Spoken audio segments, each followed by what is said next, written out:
우리 교회 주제표 또 감사 캠페인 같이 하겠습니다. 감사의 씨를 뿌려 행복의 열매 맺는 교회. 감사의 향기가 되겠습니다. 감사의 꽃을 피우겠습니다. 감사의 열매를 맺겠습니다. 이번 주 묵상 말씀 에베소서 5장 4절 세 번 같이 하겠습니다. 누추함과 어리석은 말이나 희롱의 말이 마땅치 아니하니 오히려 감사하는 말을 하라.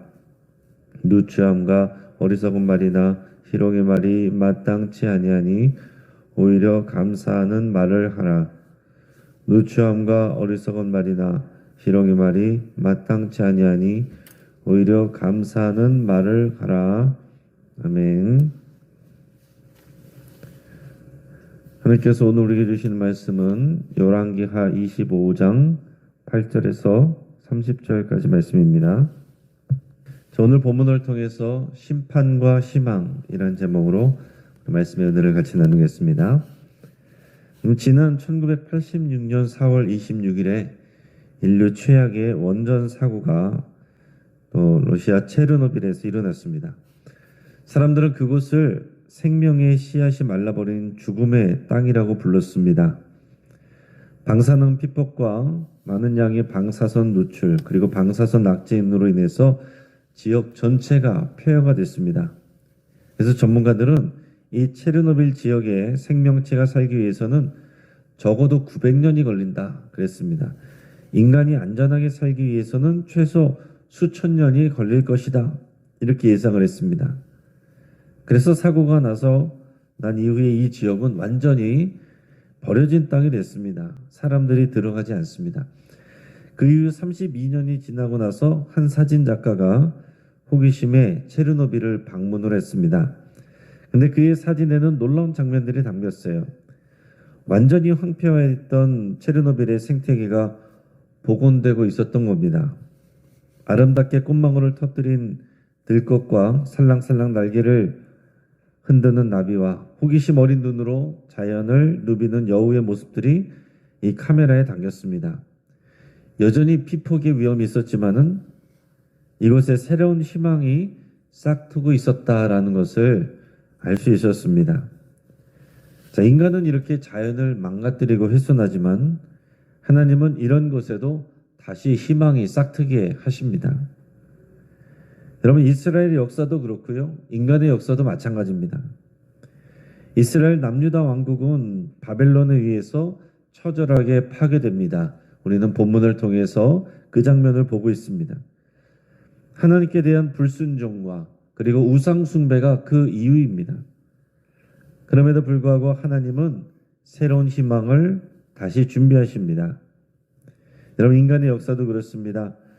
지금 문명이 끝없이 발전하는 게 아닙니다. 발전하는 것 같지만 지구는 망가져가고 있고 마지막 때가 다가온다고 교회 바깥에 있는 전문가들도 그렇게 외치고 있습니다. 그 가운데서도 하나님은 우리에게 또한 희망을 주십니다.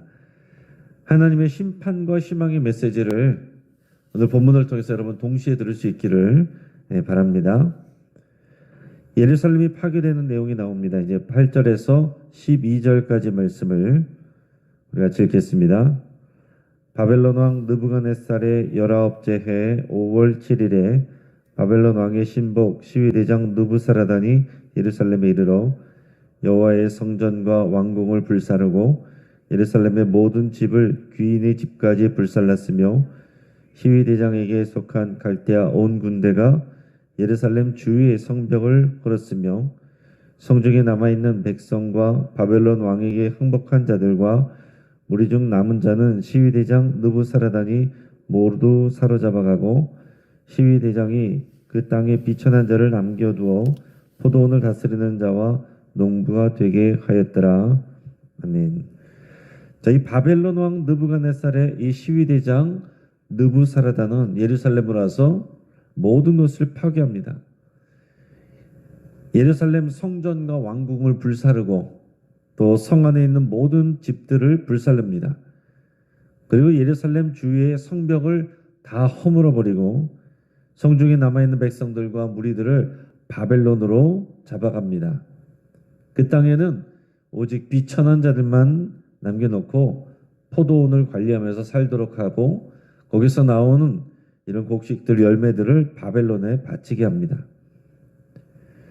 이 느부사라단은 철저하게 여호와의 성전을 이 예루살렘 성전을 파괴합니다. 성전의 두 놋기둥과 받침들과 놋바다를 깨뜨려서 그 놋을 바벨론으로 가져갑니다. 뿐만 아니라 놋으로 만들어진 모든 성전 기구들을 모아서 다 바벨론으로 가져갑니다. 그리고 성전에서 쓰이는 금과 은으로 만들어진 모든 기구들도 다 가져갔습니다. 우리 이어서 18절에서 21절까지 말씀을 같이 읽겠습니다. 시위대장이 대제사장 스라야와 부제사장 스파냐와 성전 문지기 세 사람을 사로잡고 또 성중에서 사람을 사로잡았으니 곧 군사를 거느린 넷이 한 사람과 또 성중에서 만난 바 왕의 시종 5사람과 백성을 징집하는 장관의 서기관 한 사람과 성중에서 만난 바 백성 60명이라. 시위대장 느부사라단이 그들을 사로잡아 가지고 림나 바벨론 왕에게 나아가매 바벨론 왕이 하마 땅 림나에서 다 쳐 죽였더라. 이와 같이 유다가 사로잡혀 본토에서 떠났더라. 아멘. 이 바벨론 시위대장은 여기 나온 것처럼 또 대제사장 또 부제사장 성전 문지기 세 사람을 사로잡고 내시와 또 왕의 시종 5사람과 백성을 징집하는 장관의 서기관 한 사람과 더 성중에서 만난 백성 60명도 사로잡아서 림나라고 하는 지역에 머물고 있는 이 바벨론 왕에게로 데려갑니다. 그랬더니 바벨론 왕이 그들을 그 자리에서 다 쳐 죽이도록 했습니다. 이 사람들은 바벨론에 항거하고 이집트를 지지했던 사람입니다. 여러분, 정치적으로 외교적으로 다 생각이 다를 수 있겠죠. 이집트를 지지하느냐 바벨론을 지지하느냐, 그것은 자기 정치 성향에 따라 다를 수도 있습니다. 그러나 하나님의 결정은 이미 내려진 상황이 있습니다. 하나님은 선지자들을 통해서 바벨론에 항거하지 말고 그대로 잡혀가라 그랬습니다. 하나님의 새로운 일들을 그곳에서 행하실 것이다 약속하셨기 때문에 정치적 성향과 상관없이 바벨론에 항복하고 바벨론에게 또 대항하지 않는 것이 하나님의 뜻이었습니다. 그런데 여기 있는 사람들은 이집트를 지지했던 사람들이고 그들은 붙잡혀서 바벨론의 왕에게 다 처형을 당했습니다. 자, 이처럼 바벨론은 예루살렘 성읍과 성전을 파괴하고 백성들을 다 사로잡아 갑니다. 그 당시 유다 백성들은 이런 상황들이 이해가 되지 않았을 겁니다. 특히 그들에게 있어서 여호와의 성전이 자신들을 지켜준다고 이렇게 믿었기 때문에 여호와의 성전에 여호와 하나님이 계시고 전능하신 여호와 하나님이 계시다면 우리를 지켜주실 것이고 하나님을 알지 못하는 바벨론이 우리들을 이길 수 없다. 이 믿음을 갖고 있었거든요. 그런데 이 하나님의 성전마저 바벨론 군대에 의해서 철저하게 파괴되는 모습을 보고 또 노략질 당하는 모습을 보면서 유다 백성들은 신앙에 혼란이 오는 겁니다. 어떻게 이럴 수가 있는가? 하나님께서 살아계시는데 하나님께서 어떻게 이렇게 무기력하게 있을 수 있는가? 왜 이렇게 세상이 망가지는 것을 하나님께서 두고 보시는가? 왜 세상의 악이 이렇게 만연한데 하나님은 가만히 계시는가? 이런 생각들을 하는 거예요. 하나님 과연 계신 건가? 하나님 살아계신 건가? 하나님 능력이 없으셔서 그런 것인가? 하나님께서 우리를 사랑하지 않는 것인가? 도대체 하나님의 성전은 왜 저렇게 힘없이 무너지는가? 그럼 왜 그렇습니까? 왕과 백성들의 죄악 때문이었습니다. 왕과 백성들의 죄악 때문이에요. 선지자를 통해서 하나님께서 수도 없이 말씀하셨지만은 왕과 백성들이 듣지 않았습니다. 자, 이미 성전 안에는 다양한 우상들이 있었습니다. 여러분, 성전이 바빌론에 의해서 파괴되는데 이미 그 성전 안에는요 우상들의 형상들이 있었다는 얘기예요. 왕과 백성들은 성전에서 하나님 외에 다른 신들에게도 제사하고 기도했습니다. 그래서 이미 하나님은 그 성전에서 떠나셨습니다. 하나님의 영광이 떠났어요. 하나님이 그곳에 계시지 않는다는 얘기입니다. 하나님의 영광이 떠난 성전, 그것은 성전이 아닙니다. 그냥 돌로 만들어진 건물일 뿐입니다. 하나님은 이제 그 여호와의 성전이 아니라 바벨론의 포로로 잡혀간 그곳에서 함께 가시고 그곳에서 이 백성들에게 새로운 일들을 행하신다고 말씀하신 거거든요. 하나님이 떠난 성전, 그건 아무것도 아니다 하는 얘기예요. 하나님이 계신 곳이 성전입니다. 성전은 바벨론 군대에 의해서 더럽혀진 것이 아니라 이미 유다 왕과 백성들에 의해서 더럽혀진 것입니다. 하나님은 그들과 오염된 성전 건물까지도 다 심판하신 거예요. 그걸 보지 못하면 세상을 읽을 수가 없고 자신의 삶을 또 나라 일들을 해석할 수가 없는 겁니다. 자, 유다 백성들은 바벨론만 보면 안 되는 거예요. 불의한 바벨론이 불의한 사람들 맞습니다. 잔악하고 난폭합니다. 그러나 그러한 바벨론을 들어서 사용하시는 여호와 하나님을 볼 수 있어야 됩니다. 하나님은 이미 오랜 시간 동안 이런 상황을 경고하셨어요. 왕과 백성이 회개하고 돌아왔다면 이런 일은 일어나지 않았을 겁니다. 하지만 왕과 백성들이 자신들이 행한 죄는 생각하지 않고 성전 건물이 자동으로 자신들을 지켜주는 것처럼 생각했습니다. 하나님의 뜻대로 순종하지도 않고 하나님만 섬기지도 않으면서 이 성전을 사랑하고 이 성전이 멀쩡하게 있고 이 성전에서 제사하고 기도도 하니 내 신앙생활은 문제가 없고 당연히 하나님께서 지켜주신다 이렇게 생각을 한 겁니다. 여호와 하나님뿐만 아니라 그 안에서 다양한 다른 신들에게도 제사하고 기도했으니 더 확실하게 보호받을 것이다 이렇게 생각을 했습니다. 이것은 그야말로 큰 착각이에요. 하나님이 말씀하신 것은 여호와 하나님만 섬기는 것입니다. 바벨론은 유다 땅에 그 이후에 그달리아라는 사람을 총독으로 세웠습니다. 그의 조부인 서기관 사반과 그의 부친인 아이감은요 요시야 왕의 신임을 받던 선한 신하들이었습니다.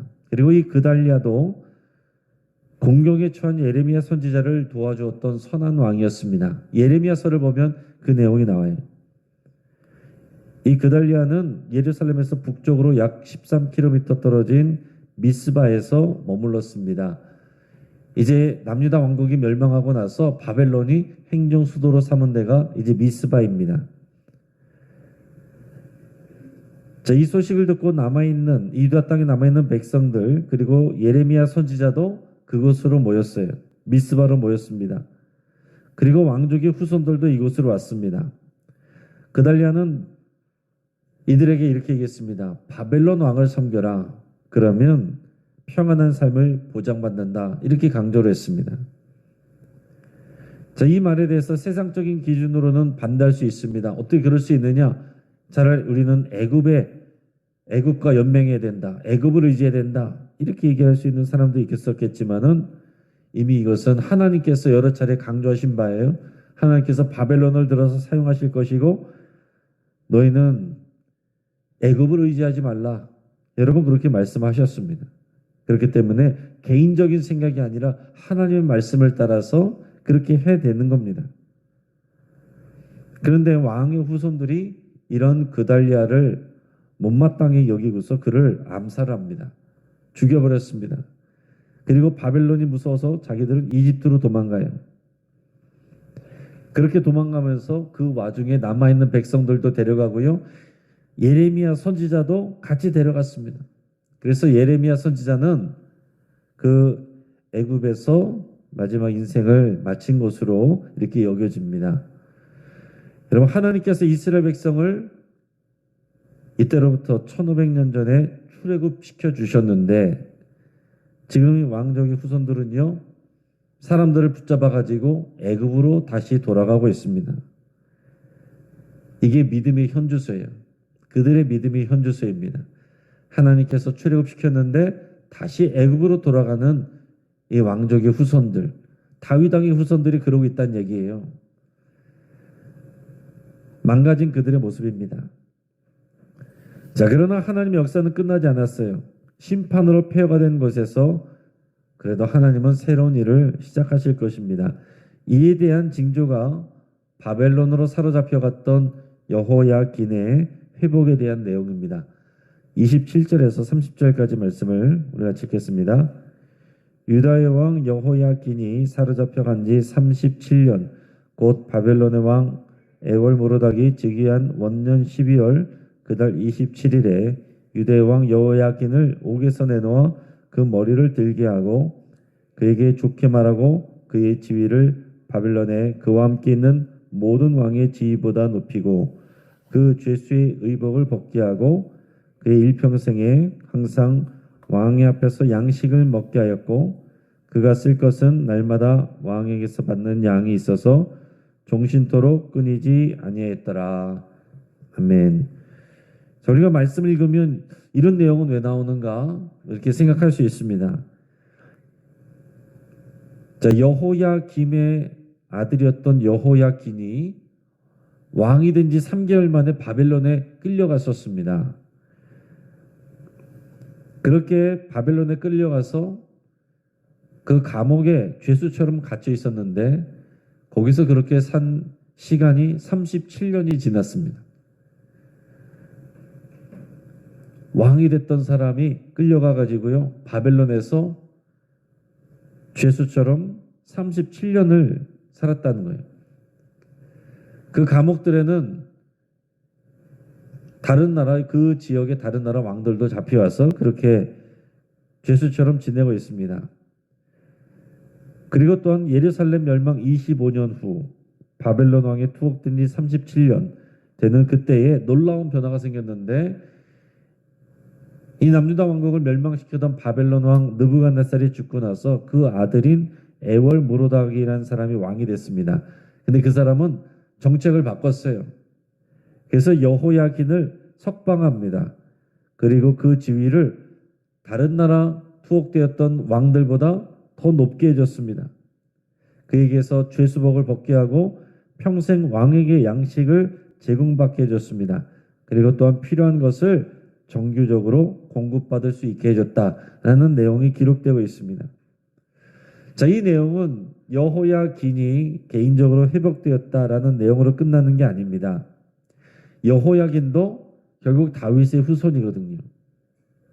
여러분이 다윗의 후손들이 하나님의 말씀에 불순종해서 결국 이 남유다 왕국도 멸망한 것입니다. 그 앞에 나왔던 내용들 왕족들이요 다윗의 후손들이 그들이 하나님의 말씀 듣지 않고 애굽으로 돌아갔습니다. 모든 것이 다 끝나고 원상태로 돌아가 버린 것 같은, 다 망가져 버린 것 같은 이 상황. 하나님은 더 이상 이들을 지켜주지 않을 것 같은 이런 상황이지만은 이 다윗의 후손인 여호야긴이 바벨론에서 회복되는 내용이 실려 있다는 얘기입니다. 자, 이제는 이 개인만이 아니라 하나님께서 새롭게 이스라엘을 회복시키실 것이라는 그런 희망의 메시지가 이 안에 들어있는 겁니다. 여러분, 하나님께서 다윗에게 그런 약속을 하셨거든요. 너의 등불을 꺼지지 않게 하겠다. 그것은 무슨 얘기냐면 이 등불은 너의 후손들을 말하는 겁니다. 다윗의 후손들이 끊어지지 않게 하겠다. 왕위를 이어가게 하겠다. 그런 약속을 주셨는데 지금 정치적으로는 보면요 끊어졌습니다. 그 이유로는 왕이 없습니다. 그러나 결국 시간이 흘러서 예수 그리스도가 이 땅에 오심으로 말미암아서 그 약속은 확실하게 성취가 되는 것입니다. 예수님이 다윗의 자손으로 오셔서 이 땅에 진정한 왕으로 오셔서 또 우리를 영원히 다스리고 통치하시는 겁니다. 이제 말씀을 정리합니다. 망가지고 버려진 이 러시아 체르노빌 땅이 예측과 다르게 빠르게 회복되고 있습니다. 사람은 자연을 훼손하고 망가뜨리지만 하나님은 이를 다시 회복시키시고 살게 하십니다. 우리 하나님은 생명의 하나님이세요. 바벨론은 여호와의 성전을 철저하게 파괴하고 성전 기구들을 노략질했습니다. 이상한 일이 아닙니다. 왕들과 백성들이 하나님을 떠나고 우상숭배로 또 하나님을 아프게 했기 때문에 그렇습니다. 그냥 아프게 한 정도가 아니고 하나님과의 언약을 깨뜨린 것입니다. 하나님이 떠난 성전, 그것은 그냥 건물일 뿐입니다. 마찬가지로 우리 교회와 우리 삶에서 하나님이 떠나시면, 예수 그리스도가 없으면 그냥 가치 없는 무용재물이 되는 겁니다. 이 교회도 마찬가지예요. 교회 건물이 성전이 아니라 우리가 성전입니다. 우리 안에 예수 그리스도를 모시고 살아가는 우리가 성전이에요. 그런데 우리 안에 예수 그리스도가 없으면 우리도 하나님의 돌보심이 없는 그런 무가치한 인생이 됩니다. 하나님의 심판으로 남유다가 멸망했습니다. 그러나 하나님은 새로운 희망을 보여주시는데 여호야긴이 잡혀간 지 37년 만에 왕에게 지위를 회복받는 내용이 나오는 겁니다. 하나님께서 다윗 언약을 지켜주시는 그 신실한 역사를 이루시고 있는 장면을 보여주는 겁니다. 그리고 이 약속은 예수 그리스도를 통해서 완전히 성취됩니다. 예수 그리스도가 다윗의 후손으로 오셔서 우리와 모든 사람들을 다스리는 왕으로 또 우리를 다스리시고 통치하시고 함께하고 계십니다. 그래서 여러분, 우리 그리스도인들은요, 어떤 절망스러운 상황에서도 희망을 가질 이유가 있습니다. 산소망 대신 예수 그리스도가 우리 안에 있기 때문에 그래요. 하나님이 또 우리 주님이 우리를 잘 도와주지 않는 것처럼 느낀다면 내가 다른 것들을 의지하고 있는지 돌아보시길 바랍니다. 온전히 하나님을 의지하고 하나님 앞에 나아갈 때 우리 주님께서 일하시고 역사하십니다. 내가 주님도 섬기고 다른 것을 의지할 때 하나님을 기다리고 계십니다. 내가 모든 것을 내려놓고 하나님을 의지할 때까지 우리 주님이 기다리셔요. 오늘 주님 앞에 모든 것을 내려놓고 의지하고 또 역사하시는 하나님 앞에 새로운 희망을 보는 저와 여러분 되시기를 주의 이름으로 축복합니다. 함께 기도하겠습니다. 오늘 말씀을 붙잡고 함께 기도하겠습니다. 우리 믿음과 삶이 어떤 순간에도 하나님을 떠나지 않기를 위해서 여러분 같이 기도할 수 있길 바랍니다. 우리 신앙이 또 주변인처럼 바깥으로 돌지 아니하고 하나님 앞에, 그리스도 앞에, 십자가 앞에 나와서 나의 믿음으로 또 우리 주님 모시고 살아가기를 결단하며 기도하시기를 바랍니다. 또 우리 어떤 고난과 실패에도 하나님은 우리를 회복시키신다는 소망을 가지고 여러분 미리 감사할 수 있길 바랍니다. 우리 환우들을 위해서 같이 기도해 주시고 또 수요 예배와 제자 훈련을 위해서 같이 기도해 주시고 또 교육감 선거를 위해서 기도하셔서 우리 자녀들의 백년지대에 교육이 잘 설 수 있도록 일삼께 기도하시며 또 우리 훼손되고 망가진 이 자연세계 회복을 위해서도 함께 기도하겠습니다. 이 시간 주여 한번 부르짖고 합심해서 함께 기도하겠습니다. 주여, 할렐루야.